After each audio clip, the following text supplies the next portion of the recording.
अस्सलाम वालेकुम। वालेकुम सलाम दद्दा। तो ये हमारे अब तो हम जिस ज़माने में जी रहे हैं उसमें कुछ दिनों के बाद तो ये कहा जाएगा कि ये अभिषेक और अमीर इमाम और इन सब का ज़माना था। तो इन लोगों ने अभिषेक और इन लोगों ने इतनी तेज़ी से शायरी में अपने आप को कायम किया है कि हमारे लिए और बहुत से लोगों के लिए ये बहुत बड़ा मैसेज भी है। तो आपके साथ भी वही मामला है कि शायरी जो वो तो होता है कि आपकी कीड़ा एक जरासीम मौजूद होते हैं, लेकिन वो सतह पर कैसे आए, ज़बान कहाँ से आपने हासिल की, जिस ज़बान में इस वक्त आप शेर कह रहे हैं वो ज़बान इसलिए कि आपके माहौल में घर में और जो ख़ानदान है उसमें उस तरह की ज़बान मौजूद नहीं थी। तो वो राब्ते का वो नुक्ता क्या था जहाँ से आपको ज़बान की तरफ आए, वो ज़बान आपकी तरफ आई? एक बहुत छोटा सा वाक़या है, मैं अर्ज़ करना चाहूँगा। 2004 का एक डिबेट कंपटीशन था। मैं डिबेट में बहुत पार्टिसिपेट किया करता था स्कूल की तरफ से। तो उसमें प्राइज़ डिस्ट्रीब्यूशन के जस्ट पहले उन्होंने एक मुशायरा रखा हुआ था। अब ये अजीब बात थी अच्छा। कि प्राइज़ लेना है तो मुशायरा सुनना पड़ता। अब हम बैठे रहे क्योंकि हमें प्राइज़, खैर। तो उस मुशायरे से जब हम हो कर के उस मुशायरे के बाद उस मुशायरे में जो लोग थे उन्होंने बड़ा मुतासिर किया, बहुत गिरफ्त में लिया उनकी शायरी ने, उनकी बातचीत ने। मुझे लगा कि ये एक ऐसी एक्सप्रेशन का एक ऐसा ज़रिया है कि शायद मैं ढूंढ रहा था अंदर अंदर कोई क्वेस्ट, कोई चीज़ चल रही थी। नस्र में लिखता था बचपन से, कुछ ना कुछ कहानियाँ छोटी मोटी डिबेट में मैं जाया करता था। तो वहाँ से एक तरह की तकलीद शुरू हुई। मुझे लगा कि ये जो दो मिसरे ये कह रहे हैं, ऐसा ही कुछ हम भी कोशिश करते हैं। तो जोड़ना तोड़ना, जोड़ घटाना ऐसे ही चलता रहा। ज़बान की तरफ में बाकायदा 2008 में मुझे लगा कि पंडित आजीज़ मातवी का ज़िक्र ज़रूरी है मेरे लिए, क्योंकि उनसे मैंने बहुत कुछ सीखा है। और उन्होंने डर निकाल दिया मेरे अंदर से कि तुम होता नहीं कि जैसे आप किस तरह अरूज़ की तरफ जाएंगे, कैसे शायरी करेंगे, कैसे नहीं करेंगे। तो उन्होंने कहा कि नहीं, ये सब कुछ हो जाएगा, आप ये सारी चीज़ें कर सकते हैं, आप पढ़िए और अपना अध्ययन, अपना मुताला और ये इन चीज़ों पर ध्यान दीजिए, शायरी वायरी सब हो जाएगी।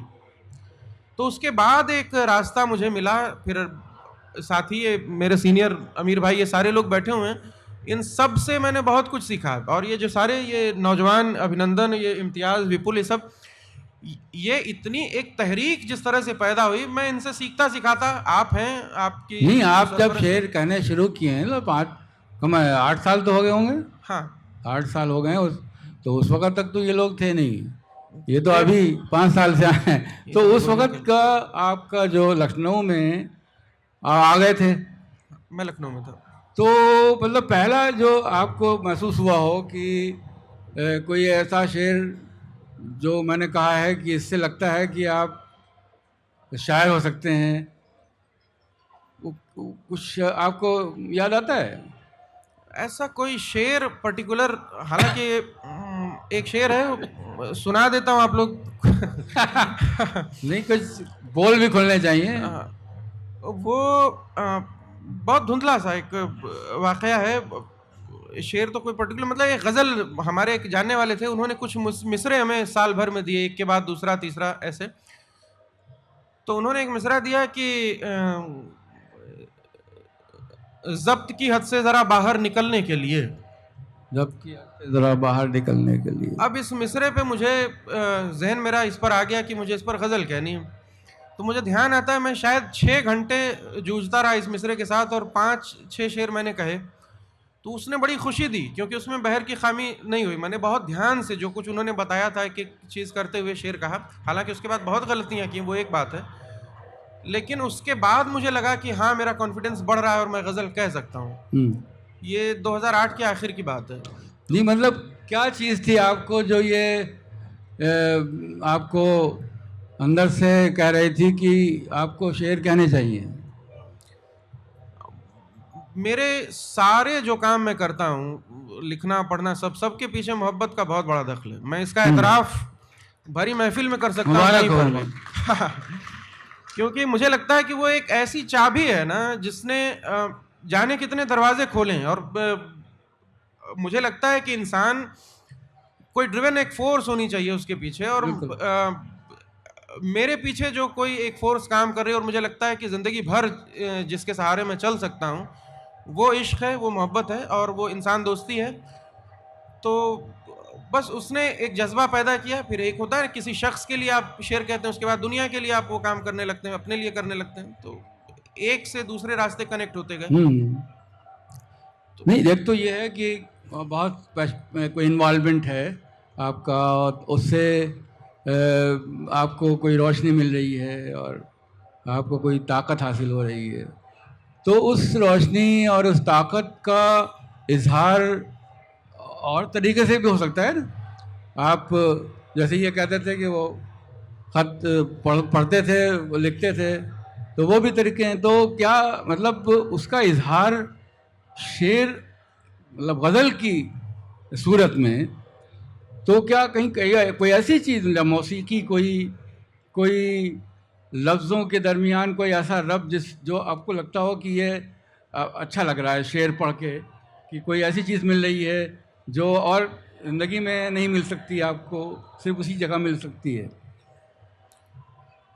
मुझे लगता है कि कई बार मीडियम आपका इंतखाब खुद करता है। कई बार आप, ज़रूरी नहीं कि आप मीडियम तय करते हो। मैं हिंदी से आया हुआ आदमी, मैंने हिंदी की चीज़ें पढ़ी और कविताएं पढ़ता था, कहानियां पढ़ता था। लेकिन जो बात एक शेर से मुझे महसूस हुई, या जो मिला मुझे मीर और गालिब को पढ़ते हुए, या किसी शख्स को मुशायरे में पढ़ करके, सुन करके, वो एक बार का, एक लम्हे का मामला होता है। मुझे लगा कि शायद मैं इससे बेहतर इजहार अपना नहीं तलाश कर पाऊंगा। और एक बार वो एक समर्पण का मामला होता है कि मुझे लगा कि गज़ल बेहतरीन ज़रिया इजहार है मेरा। तो फिर उसके बाद मुझे दोबारा सोचने की ज़रूरत नहीं पड़ी। और ये यकीन अपनी जगह है कि जैसे ग़ुलाम मोहम्मद क़ासिर कहते थे ना कि करूँगा क्या जो मोहब्बत में हो गया नाकाम, मुझे तो और कोई काम भी नहीं आता। तो गज़ल के अलावा मैं और कोई काम नहीं कर सकता, मेरी ज़ात उसके लिए बनी हुई है। बहुत खूब। तो ये एक बहुत अहम चीज़ है कि आप काम करते हैं, जो उस काम के दौरान जो टेंशन्स हैं आपके, बहुत है। और जो तो अब होता ही है कि बहुत से टेंशन्स हैं, बहुत से गुस्से हैं, बहुत से बरहमियाँ हैं, तो वो चैनलाइज होती हैं गज़ल में। और आपने जो मुहावरा तलाश किया है गज़ल का, वो सहले मुमतना वाली गज़ल नहीं है, ख़यालबंदी वाली गज़ल है, इस्तिआरे पर मबनी गज़ल है। तो ये क्या कोई ऐसा कनेक्शन है कि आप तह दर तह मानी जो हैं उनको जिस तरह से बिठाने की कोशिश करते हैं, तो उसमें आप कुछ छुपाना चाहते हैं, या कोई ऐसी चीज़ है जो छुपी हुई शक्ल में आपको मिलती है और उसी तरह से जाहिर होती है? मुझे लगता है कि अभी अब आपकी बात से एक बात निकल रही है। अभी इस वक्त मैं कुछ कवियों को पढ़ रहा हूँ, दुनिया के बेहतरीन कवियों का अनुवाद पढ़ रहा हूँ। बोर्खेस ने एक जगह एक बात कही है कि हमें एक घटना का धुंधला सा हिसाब मिलता है, और बाद में हम उनमें से छांटने की कोशिश करते हैं कि हमारे साथ हो क्या रहा है। उसको एस्थेटिक इवेंट्स का नाम उसने दिया है। और हम कोई चीज़ पिक करते रहते, तो मैंने भी ये मैं पिक कर रहा हूँ। मतलब मेरे साथ जो कुछ हो रहा है उसमें से चीज़ों को पिक करने की कोशिश, और उसके बाद ज़बान की जो मेरी समझ है और जो परंपरा से जो चीज़ें मेरे पास आई, शेर में इसी सूरत में कहता हूँ। मतलब मैंने ये कभी सोच कर नहीं कहा कि मुझे सहले मुमतना में कहना है या मुश्किल। जिस तरह जो शेर आ गया, ठीक है, वो फ्लो अपनी जगह बना रहता है। तो ये भी मतलब ये जैसे होते हैं ना कि एक आपकी वजूदी जो तजुर्बे हैं उनका अपना जो आहंग है वो खुद आपके यहाँ अपने उस शक्ल हासिल करता है। तो ये जो आपने बातें कही, ये मेरे ख्याल से हमारे बहुत से जो नए शायर हैं उनके लिए एक रास्ता भी बन सकता है और एक इम्कान की सूरत भी हो सकता है। तो शुक्रिया। आप कुछ दो शेर अपने नजरे सामईन कीजिए। एक मतला और एक शेर। अभी पाए उम्मीद पे रखे हुए सर हैं हम लोग। पाए उम्मीद पे रखे हुए सर हैं हम लोग। पाए उम्मीद पे रखे हुए सर हैं हम लोग, हैं न होने के बराबर ही मगर हैं हम लोग। क्या बात। पाए उम्मीद पे रखे हुए सर हैं हम लोग, हैं न होने के बराबर ही मगर हैं हम लोग। जितनी जल्दी हो मेरी मान किनारा कर ले, जितनी जल्दी हो मेरी मान किनारा कर ले, तू सफीना है मेरी जान, भंवर है हम लोग। बहुत शुक्रिया। क्या बात।